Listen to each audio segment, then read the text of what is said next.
End gold buyers, మీ కష్టాల్లో నమ్మకమైన మీ ఆత్మీయ నేస్తం.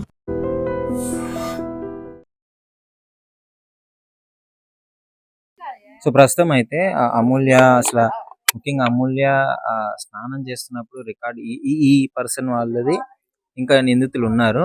ఈ ఇల్లు కూడా అయితే చేశారు అని అంటున్నారు. ఒకసారి మీకు చూపిస్తాను ఎలా ఉంది ఏంటి పరిస్థితి అని లోపల. ఇది వాళ్ళ ఇల్లు. అమ్మ మీరు రండి, నిజంగా చూడండి ఇంటి పరిస్థితి ఎలా ఉందో. ఇలాంటి వాళ్ళని డిపార్ట్మెంట్ వాళ్ళు 50,000 అడిగారంట. ఒక హెరాస్మెంట్ చేస్తున్నారని ఒక ఆడపిల్ల వెళ్ళి కంప్లైంట్ ఇస్తే, మరి సైదాబాద్ ఇంతకు ముందు సిఐ ఎస్ఐ అంటే ఇప్పుడు ట్రాన్స్ఫర్ అయ్యారు, వాళ్ళు 50,000 అడిగారు.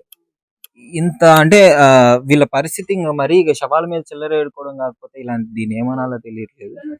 ఇక్కడ చూడండి, యాక్చువల్లీ ఇది నార్మల్ గా పల్లెటూరు లైక్ ఎట్లాంటి ఇల్లు కాబట్టి ఇక్కడ క్లోజ్డే ఉంది, మొత్తం ఏరియా క్లోజ్డ్ ఉంది.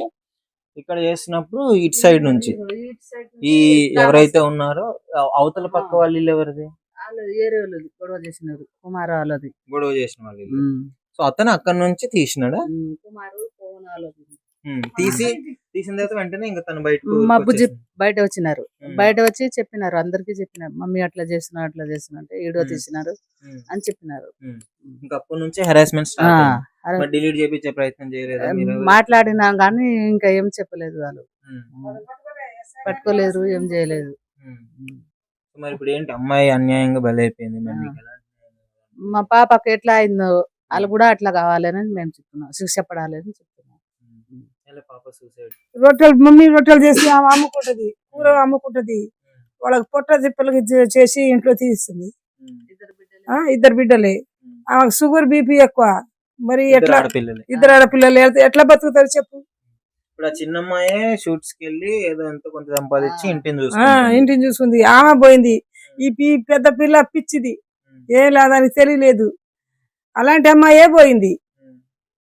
వాళ్ళ ఇంటి పరిస్థితి ఏంటి, వాళ్ళేంటి, వాళ్ళ అసలు ఎట్లా, వాళ్ళకి ఎట్లా ఎల్లుది, ఎట్లా సంసారం ఎట్లా ఎల్లుది అని. ఇక నా బిడ్డ అయితే రోజుకు మొత్తుకుంటది, అన్నం కూడా తింటలేదు. తల్లి షుగర్ మాత్రలు తీసుకురామంటే షుగర్ మాత్రలు పోయి తీసుకొస్తుంది బండి మీద. ఏదైనా కావాలంటే ఆమె పోషిస్తుంది మొత్తం. చిన్నమ్మాయే, పెద్దమ్మాయికి ఇంత తెలియలేదు, ఆ చిన్నమ్మాయే పోయింది. ఇప్పుడు చిన్నమ్మాయే మొత్తం ఇంటికి ఆధారు, ఇంటికి మొత్తం సంపాదించి పెట్టుకునేది చిన్నమ్మాయేనంట. ప్రతిదీ ఏది చేసుకోవాలన్నా, డబ్బులు కావాలన్నా అన్ని చిన్నమ్మాయి చేసుకుంటుంది. ఇప్పుడు తనే నిజంగా అన్యాయంగా బలైపోయింది. ముఖ్యంగా స్టార్టింగ్ నుంచి వీళ్ళు చెప్పేది ఒకటేనండి, జరగగానే కంప్లైంట్ ఇచ్చారు, గొడవలు పడ్డాడు, అన్ని మాట్లాడారు. ఒక్క డిపార్ట్మెంట్ వాళ్ళు అప్పుడున్న వాళ్ళు ఎవరు పట్టించుకోలేదు. ఇప్పుడు కూడా పొలిటికల్ ప్రెజర్ దీని వల్ల ఇప్పుడు సిఐ గారు వచ్చి పొద్దున్నే వాళ్ళ మదర్ తో స్టేట్మెంట్ తీసుకుని పోయారు. మీకు ఖచ్చితంగా న్యాయం చేస్తామని అయితే చెప్పడం జరిగింది. అసలు ఇలాంటి పరిస్థితులు ఇంత దారుణంగా ఉందో ఒకసారి వాళ్ళ మదర్ తో కూడా మాట్లాడదాము. వాళ్ళ మదర్ ఉన్నారు, క్లియర్ గా వాళ్ళ మదర్ కూడా చెప్తారు ఏం జరిగింది అని చెప్పేసి. కొంతమంది దొండగలుల్లా తెలిసిన వాళ్ళే వాళ్ళ వల్ల నా బిడ్డ చనిపోయింది. నా బిడ్డ హీరోయిన్ కూడా కావాలనుకుంది. ఇలాంటి బిడ్డ చనిపోయింది కాబట్టి చాలా బాధాకరమైన విషయం. ఎవరు కూడా తీర్చలేరు. లేరు, చిన్నప్పుడే చనిపోయారు వాళ్ళ డాడీ. చిన్న పిల్లలు చిన్నప్పుడే ఒక 5-6 సంవత్సరాలు ఉన్నప్పుడు చనిపోయారు. వాళ్ళని ఇప్పుడు దాకా పెంచుకుంటా అల్లరి ముద్దుగా పెంచుకున్న కూతురు ఇలా చనిపోయింది. కాబట్టి వాళ్ళకి శిక్ష పడేటట్టు అందరిని మీడియా వాళ్ళని కోరుకున్నది కూడా నేను అదే. చాలా యాక్టివ్ ఉండేదండి. మమ్మల్ని ఏది కావాలన్నా తనే చూసుకునేది. తను చాలా ఇప్పుడు ఒక తండ్రి స్థానంలో నిజం చెప్పాలంటే, ఒక తండ్రి స్థానంలో ఉండి చిన్నమ్మాయి అయినా సరే మీ కుటుంబాన్ని మొత్తాన్ని ఇప్పుడు ఆ పాపే ఆదుకుంటుంది. కష్టపడి అంత చిన్న ఏజ్ లో మోడలింగ్ చేసుకుంటూ, షార్ట్ ఫిలిమ్స్ చేసుకుంటూ, మాకు తెలిసి బయట ఎలా ఉంటుందో పరిస్థితి, అవన్నీ తట్టుకొని మీతో ఇంత కష్టపడి చేస్తున్న పాప అంటే ఎంత బాధపడితే ఈ డెసిషన్ తీసుకుంది? చాలా మంది బాధ పెడితేనే ఇట్లా చేసుకుందండి, లేకపోతే ఆమె తీసుకోదు. అట్లాంటిది కాదు. నాకు ఉన్న బాధ ఎవరికి తీర్చలేమండి. మీరు అంటే మీకు తెలుస్తుంది కదా, ఇప్పుడు పాప ఉంటే గలగల మాట్లాడుకుంటూ తిరుగుతూ 15 రోజుల నుంచి తల్లి మమ్మీ మమ్మీ అమ్మి అనుకుంటా అల్లరి ముద్దుగా ఉన్న కూతురు చనిపోయిందంటే గుండెలు బాదుకొని నా కూతుర్ని చూడాలా, మాట్లాడాలా అని ఒకటే గుండెలు బాదుకుంటా ఏడిచినా కూడా నా కూతురు కనిపించట్లేదు. పోలీసు వాళ్ళు కేసులు పెట్టినా కూడా తన కేసుల్ని తీసుకోలేదు. ఆ బాత్రూమ్ లో వీడియోలు అన్ని అంత చేసినందుకే అసలు తను ఆ వీడియో చనిపోయింది. తీసినప్పుడు పాప మీకు ఏం చెప్పింది? మీరు కంప్లైంట్ ఇచ్చినప్పుడు డిపార్ట్మెంట్ వాళ్ళు ఏం చెప్పారు? మేము కంప్లైంట్ ఇచ్చినప్పుడు మా కంప్లైంట్ ని క్లోజ్ చేసి వాళ్ళ కంప్లైంట్ నే తీసుకున్నారు. మా కంప్లైంట్ ని తీసుకోలేదు. మేము ఉమెన్ రేస్ లో పెట్టాము, కమిషనర్ కి పెట్టాము, అందరికి పెట్టాము. అయినా కూడా ఎప్పుడు వన్ ఈ ఇయర్ 2 అవుతుంది ఇయర్స్ నుండి జరుగుతూనే ఉందండి. 2 ఇయర్స్ నుండి జరుగుతుంది. తిరుగుతూనే ఉన్నారు. తిరుగుతూనే ఉన్నాం. అసలు చేతకాట్లే మాట్లాడే ఓపిక కూడా నా దగ్గర లేదు. ఇక పాప అట్లా విసిగిపోయింది. ఇంకా న్యాయం జరగదు విసిగిపోయింది. నాకు. న్యాయం జరగదు అంటే అని ఇంకోటి చనిపోయే ముందు రోజు కూడా చాటింగ్ చేశారు, టార్చర్ పెట్టారు. ఈ ఈ పాప ఫోన్ లో నేను రాను, నన్ను ఇబ్బంది పెట్టొద్దు, ఇట్లా చెయ్యొద్దు అని చెప్పేసి కూడా చాటింగ్ చేసినట్టు డిపార్ట్మెంట్ వాళ్ళు దాంట్లో చూశారు అని కూడా చెప్తున్నారు. ఉందండి. అట్లా ఉమ్, ఉందంట. నేను కూడా చూడలేదు. నువ్వు ఆడికి రావాలా, ఈడికి రావాలా అని చెప్పి చాటింగ్ చేసిండంట ఒక మహేష్ అనేటోడు. ఉమ్, ఆడ చెప్పిండంట వాళ్ళ అమ్మ నాన్న నువ్వు మా అబ్బాయితో రావాలి ఎక్కడ పిలిచి అక్కడ అని వాళ్ళు కూడా ఇబ్బంది పెట్టినందుకు ఈ కుటుంబం ఆ కుటుంబం ఇబ్బంది పెట్టినందుకే మా పాప మరి ఏంటి చనిపోయిందండి. చనిపోయిన తర్వాత ఇన్ని రోజులు అవుతుంది, ఒక్కళ్ళు కూడా అరెస్ట్ అవ్వలేదు, ఒక్కళ్ళ మీద కూడా ఎంక్వైరీ జరగలేదు, ఏంటి పరిస్థితి? ఈ ఇద్దరిని అరెస్ట్ చేశారు. ఉమ్. ఇంకా కొంతమంది ఉన్నారు. ఎవరు వాళ్ళ పేరెంట్స్ ఆ ఎవరినో తీసుకెళ్లారన్నారు. వాళ్ళ మరి నా నిందితులు ఉన్నారు కదా, నిందితులు ఈ ఎవరైనా మెయిన్ చేశారా? ఈ నిందితుల్ని కూడా తీసుకెళ్లేదు ఇప్పుడు దాకా. ఉమ్. మా పాప చూడండి ఎంత బాగుంది. అలాంటి పాప ఎవరు కూడా దొరకదు అసలు. నా బిడ్డ ఎంత అందంగా ఉంది చూడండి. చెప్తుంటదా పాప మీకు ఏమేం చెప్తుంటది? అమ్మా ఇట్లా మమ్మీ నేను మంచి హీరోయిన్ అయిన తర్వాత నీకు ఇల్లు కట్టిస్తా మమ్మీ, కార్లో తిప్పుతా, నీ బిడ్డ ఎంత అందంగా ఉంది చూడు మమ్మీ, హీరోయిన్ గాను సినిమా నాకే చూడాలి మమ్మీ, ఎవరికి లేదు మమ్మీ అని చెప్పి 4-5 రోజుల క్రితమే చెట్టు కింద కాయలు తింటూ మాట్లాడుకుంటూ ఏదో నవ్వుకుంటూ ఉంది అని ఆమె మనసులో ఏం బాధ పెట్టుకొని ఉందో తెలియదండి నాకు. గతంలో బాబాయ్ కూడా ఇగో ఇట్లా జరిగింది బాబాయ్, నాకు ఇట్లా పలాని వ్యక్తి నాకు ఇబ్బంది పెడుతుండని కూడా వాళ్ళ బాబాయ్ వాళ్ళ చిన్నమ్మ వాళ్ళ వదిన కూడా చెప్పుకునేది. వాళ్ళు కూడా చెప్పారు. అయినా కూడా వాళ్ళు వినకుండా అమ్మాయిని ఎక్కడ పడితే అక్కడ ఇబ్బంది పెట్టి ఇట్లా చేశారండి. ఇప్పుడు ఈ నిందితులు ఎవరైతే ఉన్నారో, ఎవరైతే హెరాస్ చేశారో, ఎవరైతే బ్లాక్ మెయిల్ చేశారో వాళ్ళకి ఏమన్నా బ్యాక్గ్రౌండ్ ఉందా? Political rowdy background? బ్యాక్గ్రౌండ్ ఉంది. తర్వాత ఆయన కాంగ్రెస్ పార్టీలో ఏదో ఈ రమేష్ అనే అతను కాంగ్రెస్ పార్టీలో ఏదో డిసిసి సెక్రటరీనో ప్రెసిడెంట్ ఉన్నంట ఆయన. ఆయన ఎవరో వాళ్ళ దగ్గర అని తెలిసింది నాకు. ఆ, వాళ్ళ సపోర్ట్ వల్ల చేస్తుండా ఎవరు సపోర్ట్ వల్ల చేస్తుండా అనేది మాకు తెలియదు. వాడు చెప్పుకొని తిరిగేది. వాడు ఒక దొంగ, వాడు రౌడీ, వాడు అన్న వాడు తమ్ముడు వాళ్ళందరూ రౌడీ బ్యాచ్ వాళ్ళు. నేను ఆడ హైడ్రాలో చేస్తాడంట పవన్ అనేటోడు. నేను హైడ్రాలో చేస్తా, నేను కమిషనర్ చెప్తా, నా పోలీసు వాళ్ళు నా పరిధిలో ఉంటారని వాడు బొంకుతాడు. మరి అది నిజమెంతో అబద్ధం ఎంతో మాకు తెలియదు. ఆ భగవంతుడికి తెలియాలా. మా బిడ్డకు పడ్డ శిక్ష, వేసిన శిక్ష అందరికి కూడా అలాంటి శిక్షే వాళ్ళకి కావాలా. మా బిడ్డ ఎట్లా చనిపోయింది ఆమె కూడా అట్లే చనిపోవాలా. అదే మాకు కావాల్సింది కూడా, మా కోరిక కూడా అదే అని నేను మనస్ఫూర్తిగా అంటే వాళ్ళ కోరుకుంటున్నాను. అక్క కూడా ఉంది అని చెప్తున్నారు. అక్క కొంచెం అంటే అక్కకి అక్క ఉన్నా గానీ ఈమె ఒక పెద్ద కొడుకులాగా మొత్తం చూసుకునేది అని అంటున్నారు. అక్కకి ఏం తెలియదండి. అక్కకే తను చేసి పెడుతుంది. అక్కకే తను చదివిస్తుంది. అక్కనే మంచిగా జాబ్ చేపియాలా, మంచిగా చదివియాలా అని చెప్పి ఆ అక్క ఇంట్లో చూసుకుంటూ ఇంట్లో నీ అవసరాలు చూసుకుంటా ఉన్నదండి. అలాంటి మనిషి చనిపోతే ఎట్లా ఉంది, గుండెలు బాధకు ఏం మాట్లాడాలో అర్థం కాకుండా. నా బిడ్డ అయితే షాప్లో అమ్మి పైసలు తీసుకొచ్చేది, అక్కడిక్కడ షాప్కి వెళ్ళేది. ఇలాంటి విషయంలో ఇట్లా అయిపోయింది, ఇట్లా అవుతుందని అస్సలు అనుకోలేదు. సో చూస్తున్నారు కదా, కనీసం అంటే మాట్లాడలేకపోయిన పరిస్థితి ఇక్కడ ఏమది. ఆ చిన్న పాప అయినా సరే ఒక పెద్ద దిక్కుగా మారింది ఇంటికి. తను మోడలింగ్ చేసుకుంటూ ఈ ఈ ఏజ్లో లిటరలీ ఈ ఏజ్లో మోడలింగ్ చేసుకుంటూ షార్ట్ ఫిలిమ్స్ చేసుకుంటూ ఇంట్లో వాళ్ళ అక్కని చదివించుకుంటూ ఇంట్లో అన్ని పనులు చేసుకుంటూ ఒక తండ్రి స్థానాన్ని తను తీసుకోవడం జరిగింది. అలాంటిది ఒక 2 సంవత్సరాల నుంచి తనకి ఎక్కడ న్యాయం జరగట్లేదు. డిపార్ట్మెంట్‌లో న్యాయం జరగట్లేదు. బయట ఎవరిని అప్రోచ్ అయినా గానీ ఎవ్వరు ఏం చేయలేకపోతున్నారు. ఇక్కడ వీళ్ళు హెరాస్ చేసేవాళ్ళు టార్చర్ ఎక్కువైపోయింది. వీళ్ళకేదో బ్యాక్‌గ్రౌండ్ ఉంది. అందుకే పోలీస్ వాళ్ళు కూడా టచ్ చేయట్లేదు. ముఖ్యంగా అంటే పోలీసులు అందరిని అనడే లేదు. కొంతమంది మాత్రం ఇలాగే ఉన్నారు. వీళ్ళ వల్ల డిపార్ట్మెంట్ మొత్తానికి బ్యాడ్ నేమ్ వస్తుంది. వీళ్ళ దగ్గర 50,000 లంచం అడిగారంటే ఇంకా వాళ్ళని ఏమనాలి చెప్పండి మీరు? ఇలాంటి పరిస్థితులు అసలు ఒక నిండు ప్రాణం బలి తీసుకోవడం జరిగింది ఇప్పుడు. డెఫినెట్లీ ఈ ప్రభుత్వం మరి ఆయన ఎవరో కాంగ్రెస్ పార్టీ ఏదో డీసీసీ ప్రెసిడెంట్ అంట. మరి ఇక పార్టీ కూడా ఒకసారి దృష్టిలోకి తీసుకోవాలి. ఖచ్చితంగా అంటే న్యాయమైన విచారణ జరగాలి. ఇప్పుడు ఎవరో చెప్పారని కాకుండా న్యాయమైన విచారణ జరగాలి. వాళ్ళ మీద డెఫినెట్లీ యాక్షన్ తీసుకోవాలి. తప్పు చేస్తే డెఫినెట్లీ శిక్ష పడాలని అయితే వీళ్ళు కోరుకోవడం జరుగుతుంది. దీనికి సంబంధించి ముఖ్యంగా ఈ టైంలో చిన్నపిల్లల మీద ఇలాంటి అఘాయిత్యాలు ఎక్కువైపోతున్నాయి. అంటే చిన్న ఏజ్ లోనే వీళ్ళు పట్టుకొని రేప్ చేయడానికి కూడా లాక్కెళ్ళారు. ఆ ఇంటి ఎదురంగా ఇల్లు అని చెప్తున్నారు. ఆ టైంకి ఒక పక్కన ఎవరో ఉన్నారు, సేవ్ చేశారు కాబట్టి సరిపోయింది. అప్పుడు కంప్లైంట్ ఇచ్చినా కానీ డిపార్ట్మెంట్ వాళ్ళు తీసుకోలేదంట. మరి ఇన్ని ఇన్సిడెంట్లు పాపం తను చూస్తూ భరించుకుంటూ మరి ఇక లాస్ట్‌కి మరి ఇక ఏమనుకుందో ఏమో ఇక చనిపోదని డిసైడ్ అయింది. వీళ్ళని వదిలిపెట్టి సారీ అని చెప్పేసి ఒక లెటర్ రాసి చనిపోయింది. మీకు ఆ ప్రూఫ్స్ అన్నీ క్లియర్‌గా పెడతాను నేను. ఆ ఎఫ్ఐఆర్ కాపీస్ పెడతాను. తను రాసిన లెటర్ పెడతాను. దీని గురించి అసలు ఏం చేయాలి? ఇలాంటి దుండగుల్ని ఏం చేయాలి? డెఫినెట్‌లీ మీరైతే కామెంట్‌లో పెట్టండి. కామెంట్ రూపంలో తెలియజేయండి. పాపం మీ తల్లి బాధ అయితే స్టార్టింగ్ నుంచి ఆమె రోదన చూడలేకపోతున్నాను. వాళ్ళ అక్క ఉంది. వాళ్ళ అక్క ఏం మాట్లాడలేకపోతుంది. అంత కుటుంబం అంతా చిన్న పాప మీద ఆధారపడి ఉందండి. ఆ పాపే ఇప్పుడు లేదు. సో డెఫినెట్లీ న్యాయం జరగాలని అయితే కోరుకుంటున్నాను. మా అమూల్య వాళ్ళ సిస్టర్ వెన్నెల ఉన్నారు. అసలు ఏం జరిగింది? ఇక్కడి వరకు ఎప్పటి నుంచి స్ట్రగుల్ అవుతున్నారు? ఏంటి అసలు అమూల్య సూసైడ్ చేసుకోవడానికి రీజన్ ఏంటి? అది క్లియర్ గా తనే చెప్తుంది. ఒకసారి విందాం. చెప్పు వెన్నెల, అసలు ఏమైంది? అమూల్య ఎందుకు ఇంత స్ట్రగుల్ అయ్యి ఇంత చిన్న ఏజ్ లో సూసైడ్ చేసుకోవాలి? తనకు 15 years ఓల్డ్ ఉన్నప్పటి నుంచి తను కొంచెం బాగుండడం లాంటిది, తను ఏజ్ వచ్చేసరికి అమ్మాయిలు కొంచెం గ్లో అవ్వడం లాంటిది జరుగుతుంది ఇప్పుడు ఈ జనరేషన్. సో ఏం జరిగిందంటే తను ఇక్కడ వాళ్ళు కుమార్ అనే వ్యక్తి ఇక్కడ వాళ్ళ ఇల్లు కన్స్ట్రక్షన్ అవుతుంది. ఫస్ట్ టైం 2 years బ్యాక్, తను 15 years ఓల్డ్ ఉంది. 2 years బ్యాక్ ఇల్లు కన్స్ట్రక్షన్ అవుతుంది.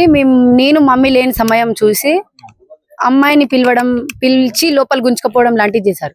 తన వెనకాల ఒక ముస్లిం ఫ్రెండ్ ఉంది. తను వెళ్ళి మీరు ఏం చేస్తున్నారు అమ్మాయిని అని చెప్పి ఉరుకుంటా వెళ్ళి నేను PS కి ఫోన్ చేస్తాను, నేను 100 కి డైల్ చేస్తాను కానీ అమ్మాయిని వదిలిపెట్టారు. ఆ రోజు అమ్మాయి రేప్ అయ్యేది, ఆ రోజు వదిలిపెట్టారు. ఆ రోజు నుంచి ఇంకా అమ్మాయిని ఆ రోజు నుంచి టార్గెట్ చేసుకుంటూ అమ్మాయి బాతింగ్ చేస్తున్నప్పుడు వీడియోలు తీయడం, ఎక్కడైనా బయట కనిపిస్తే హెరాస్మెంట్ చేయడం. హెరాస్మెంట్ ఎందుకు చేస్తున్నారు అని చెప్పి PS లో కంప్లైంట్ చేస్తే PS వాళ్ళని సపోర్ట్ చేయడం.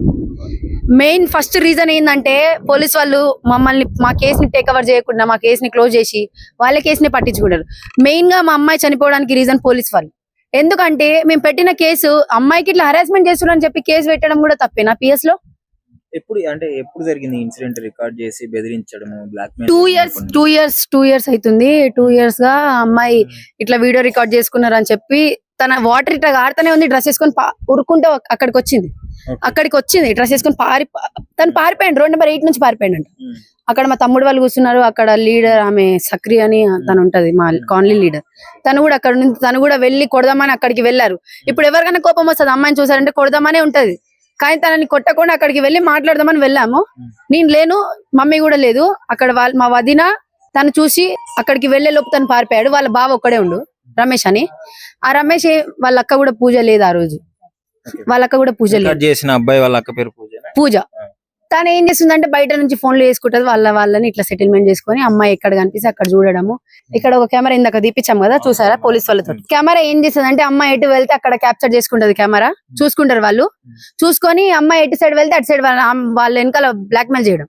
వెనకాలకి వెళ్ళి నీ వీడియోలు ఇట్లా రికార్డ్ నేను బయట పంపిస్తా, నువ్వు రావాలి నా దగ్గరికి.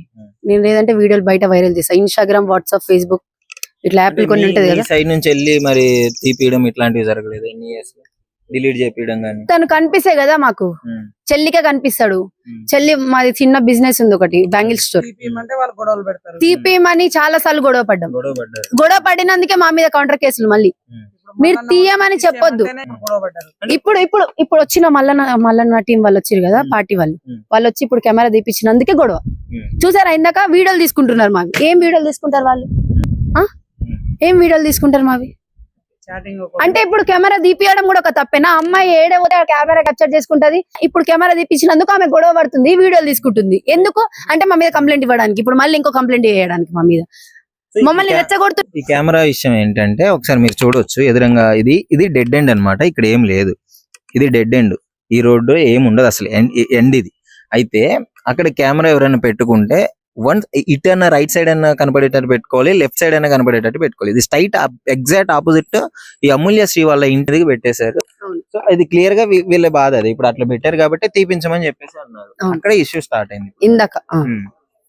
సో అంటే అసలు మరి డిపార్ట్మెంట్ ఇప్పుడు ఇక్కడ జరుగుతుంది ఇదంతా తెలిసింది, డిపార్ట్మెంట్ కి వెళ్ళారు. అక్కడ వాళ్ళు ఎలా స్పందించారు? ఈ Raghavendra CI Raghavendra, Venkateswarlu SI, Sai Krishna SI. వీళ్ళు ముగ్గురు ఏంటంటే లంచాలకే గురి ఎక్కువ వీళ్ళు. మేము కంప్లైంట్ ఇవ్వడానికి వెళ్తే మా దగ్గర 50K అడగడం ఏంది, 50,000 అడిగారు. అయితే నా దగ్గర అంత సోమత లేదు సార్. వెంకటేశ్వర్లు 10,000 ఇచ్చింది, సాయి కృష్ణకి 10,000 ఇచ్చింది, డబ్బులు ఇచ్చాం. అది కూడా మేము ఫోన్ పే చేస్తామంటే కూడా వద్దు అంటే పేపర్ లో చుట్టి తన ప్లేస్ దగ్గరికి వెళ్ళి, తన క్యాబిన్ దగ్గరికి వెళ్ళి పక్కన డస్ట్బిన్ ఉంటే డస్ట్బిన్ లో పడేయాలి. మాట్లాడడానికి వెళ్ళినప్పుడు ఇట్లా డస్ట్బిన్ లో పడేయాలి. తను ఏదో వర్క్ చేసుకుంటే మనీ తీసుకొని జేబులు వేసుకొని వెళ్తారు. ఇప్పుడు మా దగ్గర అడిగిరు, వాళ్ళ దగ్గర అడగలేదని గ్యారంటీ ఏంటి? ఇప్పుడు వాళ్ళు ఇంకా మాకంటే ఎక్కువ ఇవ్వచ్చు, వాళ్ళ కేసు కవర్ చేశారంటే మాకంటే ఎక్కువ ఇవ్వచ్చు కదా వాళ్ళు. ఇప్పుడు మీరు వాళ్ళ మీద కేసు పెట్టిన తర్వాత ఈ సిఐ ఎవరైతే ఉన్నారో, ఎస్ఐ ఎవరైతే ఉన్నారో, వాళ్ళు వచ్చి అట్లీస్ట్ అసలు ఎంక్వైరీ అన్నా చేయడం జరిగిందా? వీళ్ళని పిలిపించడం జరిగిందా? మీతో మాట్లాడించడం జరిగిందా? అప్పుడు 2 years నుంచి కంప్లైంట్ ఇచ్చినప్పుడు ఒక్కసారి కూడా ఎంక్వైరీకి రాలేదు. ఇంకా మేము వెళ్ళి మాట్లాడడానికి వెళ్ళినప్పుడు మా మీద కంప్లైంట్ ఇస్తారు, మా దగ్గర ఎంక్వైరీ చేయడానికి వస్తారు. అంటే మేము ఏమైనా తప్పు చేసినామా అని మా మీద వస్తారు. మా చెల్లి మీదనే ఎక్కువ. వీడు నైట్ టైం వీడ్ హరాస్మెంట్ ఏంటంటే మహేష్ ఇంకొకడు, ఈ కుమార్ ఒకడు డే టైమ్ లో హరాస్మెంట్. అమ్మాయి ఎక్కడికి వెళ్తే అక్కడికి వెళ్ళడము, హరాస్మెంట్ చేయడం. నైట్ టైం లో ఏమో మహేష్ వాళ్ళ డాడీ, మహేష్ వాళ్ళ మమ్మీ, వీళ్ళు ముగ్గురు ఏంటంటే అమ్మాయి ఎక్కడ కనిపిస్తే అక్కడ నువ్వు పెళ్లి చేసుకోవాలి, మా అబ్బాయిని పెళ్లి చేసుకోవాలి. వాళ్ళ మమ్మీ డాడీ ఇబ్బంది, వాళ్ళ అబ్బాయిని అంతా మ్యారేజ్ చేసుకోవాలి అని వాళ్ళ మమ్మీకి ఉంటే మా ఇంటికి వచ్చి మాట్లాడాలి కదా. చెల్లితోటి మాట్లాడే ఆమెను ఇబ్బంది పెట్టడం ఏంది? ఆటోలో గుంజుకుపోయి ఆటోలో కూర్చోబెట్టుకొని వాళ్ళు హరాస్మెంట్. నువ్వు ఇప్పుడు పెళ్లి, ఆమె మైనర్, నేను వాళ్ళ అక్కని, నాకే మ్యారేజ్ అవ్వలేదు, తనకి ఎట్లా మ్యారేజ్ అవుతుంది? తను చిన్నది, ఇంకా నేను పెద్దదాన్ని, నాకే మ్యారేజ్ అవ్వలే, మా అక్కకి ఇంకా మ్యారేజ్ అవ్వలే, మా అక్కకి ఒక 2-3 years పడుతుంది, తర్వాత నేను ఒక 5-6 years తర్వాత నేను మ్యారేజ్ చేసుకుంటా అని చెప్పిందంట. అయినా కూడా వాడు నేను చనిపోతా అని మా చెల్లెని బ్లాక్మెయిల్ చేస్తున్నాడు. వాడు ఒక సైడ్ నుంచి బ్లాక్మెయిల్, ఈడు ఒక సైడ్ నుంచి బ్లాక్మెయిల్. ఎవరిది తట్టుకుంటదండి? పోలీసు వాళ్ళ దగ్గర న్యాయంకి వెళ్తే పోలీసు వాళ్ళు కూడా న్యాయం చేయరు. ఎక్కడ న్యాయం ఉంది ఇప్పుడు? ఇప్పుడు అమూల్యశ్రీ ఎప్పుడు సూసైడ్ చేసుకున్నారు? 28th కి ఇక్కడ 11 అని పడ్డది. 28th రోజు మార్నింగ్, ఎర్లీ మార్నింగ్ మహేష్ అనే అతను మార్నింగ్ వరకు చాటింగ్ చేశాడు. అమ్మాయి నేను రాను ఎంత ఏడ్చి చాటింగ్ చేసింది అందులో ఉందంట. SCI చెప్పారు మాకు. ఫోన్ తన హ్యాండ్ ఓవర్ లో ఉంది, రాసిన లెటర్ కూడా ఉంది. లెటర్ కూడా సూసైడ్ లెటర్ ఉంది వాళ్ళ దగ్గరనే ఉంది, మాకు చెప్పలేదు. మా వాళ్ళు ఎవరో ఫోటో 27వ తారీఖు నైట్ ఇదంతా జరిగింది, చాటింగ్. అసలు నేను పండుకున్న తర్వాత ఎప్పుడు స్టార్ట్ చేసిందో తెలియదు చాటింగ్. కానీ తను ఎక్కడైనా బయటికి వెళ్ళి ఇంటికి వస్తే డల్ అయిపోతుంది. తను ఎక్కడికైనా బయటికి ఏమైనా వర్క్ ఇబ్బంది పెడుతున్నారేమో. 6 months బ్యాక్ చెప్పుకుంది, తర్వాత ఎవరికి చెప్పుకుంటది? పోలీసులు న్యాయం లేదు. ఇటు పిఎస్ లో ఈ ఎస్ఐలు, సిఐలు లంచగుడియలు, వీళ్ళు ఏం చెయ్యరు. బయట వీడి నుంచి ఒక హెరాస్మెంట్, వీడి నుంచి ఒక హెరాస్మెంట్. 3 దిక్కుల నుంచి ఎవరు పట్టించుకోకపోతే ఇంకెవరు పట్టించుకుంటారండి? అమ్మాయికి ఎక్కడుంది? హ్యూమన్ రైట్ కమిషనర్ కి కూడా లెటర్ ఇచ్చాం, అక్కడ కూడా స్టాంప్ వేయకుండా అట్లనే ఉంది. సో మొత్తానికి అసలు ఎవరు మీకైతే ఎవరు న్యాయం చేయలేదు. అందుకనే వాళ్ళ వల్లనే మెయిన్ గా పోలీసు వాళ్ళు టేక్ ఓవర్ చేసి ఉంటే కేసుని ఎంక్వైరీ చేసి వాళ్ళు ఏం చేశారని వాళ్ళని పట్టుకెళ్లి లోపల ఒక 2-4 తగిలించుంటే వాళ్ళు హరాస్మెంట్ చేసేటోళ్ళ. పోలీసు వాళ్ళు ఒక 4 మాటలన్నా వచ్చి మాట్లాడారా? మాట్లాడకుండా వాళ్ళు ఏం మాట్లాడితే అదే కరెక్ట్ అనుకుంటా. ఆ రమేష్ అంట డిసిసి చైర్మన్ అంట, కమిషనర్, డిసిసి సెక్యూరిటీ అంట. అంటే కాంగ్రెస్ పార్టీకి, ఏ కాంగ్రెస్ పార్టీ తరపు నుంచి మాట్లాడతారో నేను వచ్చి మాట్లాడతా, వాళ్ళు ఎవరు వచ్చి మాట్లాడతారు? ఆయన అధ్యక్షుడు అంట, చైర్మన్ అంట, సెక్యూరిటీ అంట. ఒక మనిషి 3 రకాలుగా ఉంటారా ఏంది? కనీసం ఇప్పటికైనా ఇప్పుడు అమూల్యశ్రీ చనిపోయి 15 రోజులు అవుతుంది, వాళ్ళు ఇప్పటి వరకు రిమాండ్ చేయలేదు. ఏమనంటే ఎంక్వైరీ అని అంటున్నారు. అమ్మాయి రాసిన సూసైడ్ లెటర్ ఉంది, ఆ లెటర్ కి ఇంకేమైనా మ్యాచింగ్ రైటింగ్ కావాలని అన్నారు. అమ్మాయి రైటింగ్ అది నేను నమ్మను, వేరే రైటింగ్ కావాలని అన్నారు. వేరే రైటింగ్ కావాలంటే తనకంత నాలెడ్జ్ లేదు. మెయిల్ లో నెంబర్స్ ఉంటాయి. ఇప్పుడు మన మెయిల్ ఒక ఫీడ్ ఉంటే మనం పాస్వర్డ్ గుర్తుంటే పాస్వర్డ్ ఓపెన్ చేసి నంబర్స్ కూడా వచ్చేస్తాయి, ఫొటోస్ వచ్చేస్తాయి. తనకంత నాలెడ్జ్ లేదు, మెయిల్ ఉండాలన్న నాలెడ్జ్ కూడా లేదు. తను ఏం చేస్తుంది అంటే నంబర్లు, నేమ్ నంబర్ ఒక పేపర్ మీద రాసి తన కబోర్డ్లు ఉంది, తన కబోర్డ్ల నుంచి తీసి ఇచ్చాం. సార్ ఇగో ఆమె ఫోన్ లో నెంబర్లు ఉన్నాయి చూసుకోండి సార్, ఆ నెంబర్లు ఉన్నాయి సార్, నేమ్ కూడా చూసుకోండి, ఆ name number 2 phone hand over చేసుకున్నారు సార్. ఫోన్ లో నంబర్లు ఉన్నాయా లేవా ఆమె రైటింగ్ సార్, ఇది నా ఫోన్ కూడా చూడండి సార్, నా ఫోన్ నంబర్ లేదు సార్, మా రిలేటివ్స్ తప్ప ఎవరి నంబర్లు లేవు, ఇంకా కొన్ని నెంబర్లు ఉన్నాయి సార్, 100 నెంబర్స్ కంటే ఎక్కువ మా చెల్లి ఫోన్ లో. సార్ నంబర్లు చూసి తొందరగా వాళ్ళని లోపల తీసుకెళ్ళండి సార్ అంటే, ఆగు చేస్తున్నా అంటే ఇంకెన్ని డేస్, 15 days అయ్యింది అమ్మాయి చనిపోయి.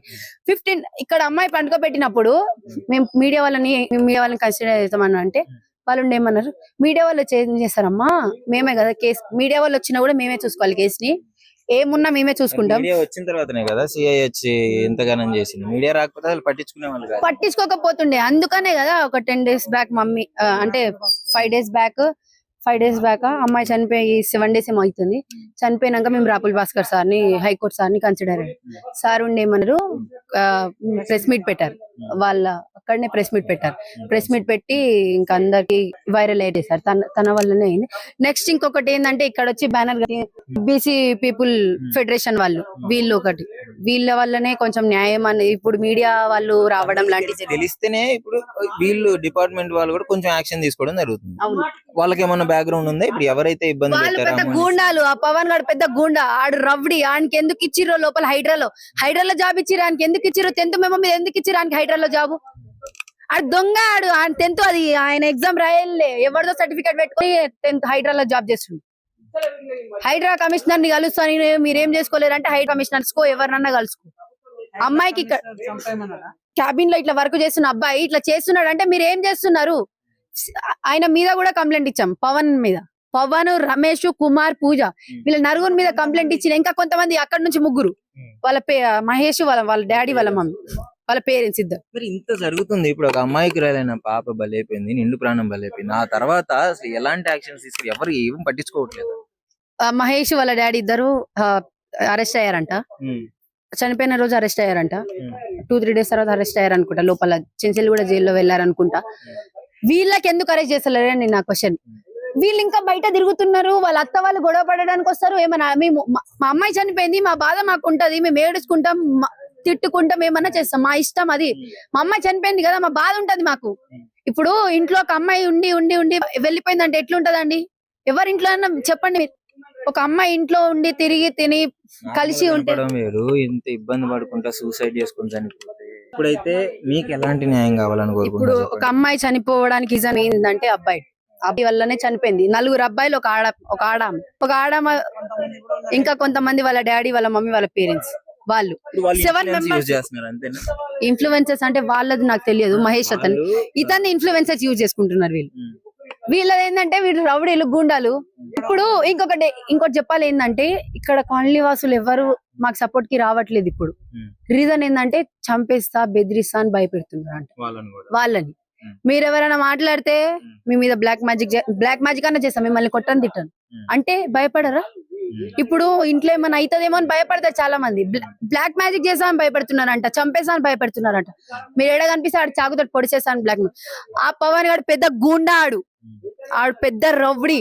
ఆయనకి అసలు ఎందుకు ఉందో ఆడు ఇక్కడ కాలనీలోంచి బయటికి వెళ్ళకూడదు. వాళ్ళ అత్త వాళ్ళ ఇల్లు. ఇప్పుడు కెమెరా తీపిస్తే ఆమెకి ఎందుకు అంత పెయిన్ అవుతుంది? ఎందుకు అంత పెయిన్ ఆమెకి కెమెరా తీపియంగానే? మా చెల్లి చనిపోకుండా 2 years నుంచి పెట్టిస్తున్నాం. 2 years నుంచి ఆమెకు హరాస్మెంట్ అయితేనే ఉంది. 6 months లో చెప్పుకుంది. 6 months తర్వాత కూడా అయినట్టుంది. అందుకనే తన లెటర్ లో కూడా ఉంది, మమ్మీ నేను చెప్పిన ఫస్ట్ లో, తర్వాత నేను నీకు చెప్పలేకపోయినా, నాకు ఇలాంటి ఇబ్బందులు నేను బయట ఎవరికి చెప్పుకున్నా, నాకు ఇలాంటి న్యాయం లేదు అని చెప్పి లెటర్ రాసి సూసైడ్ అటెంప్ట్ చేసుకుంది. ఎంత బాగుంటే సార్ అన్నా, నేను చెప్తున్నా కదా, చాలా వరకు అసలు చనిపోయే మనిషి కాదు.